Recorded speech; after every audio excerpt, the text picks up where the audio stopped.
Ladies and gentlemen, the COVID-19 pandemic caught the world by surprise.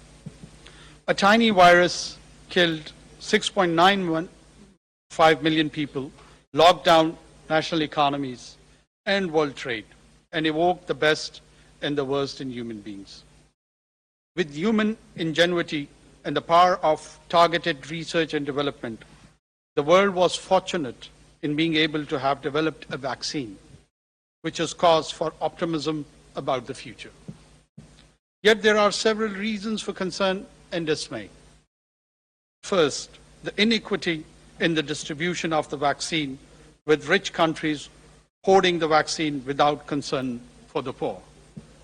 Second, the resistance by corporate interest, supported by their host governments, to allow the wider and enhanced production of the vaccine by asserting their intellectual property rights. Third, the inequality in financial support mobilized by the rich and poor countries to recover from the pandemic.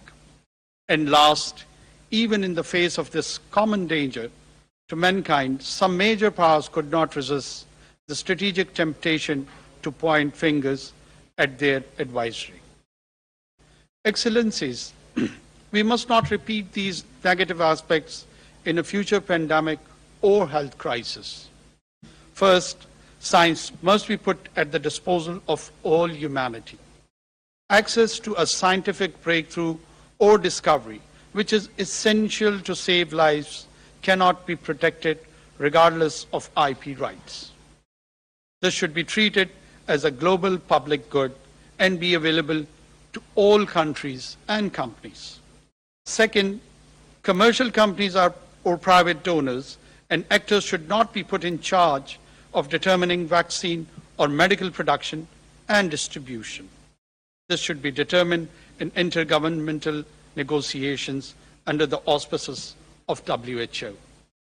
Third, we should also commit to remove trade barriers, strengthen supply chains, facilitate the movement of medical and public health goods, diversify manufacturing capacities across regions, and promote technology transfer for developing countries. Fourth, financing effective national, regional, and global health emergency preparedness, approximately US $30 billion per year, including an estimated gap of $10 billion in new external financings per year outside current official development assistance levels. This should be provided from all sources, including allocation of SDRs or the recapitalization of multilateral, regional, or national development banks.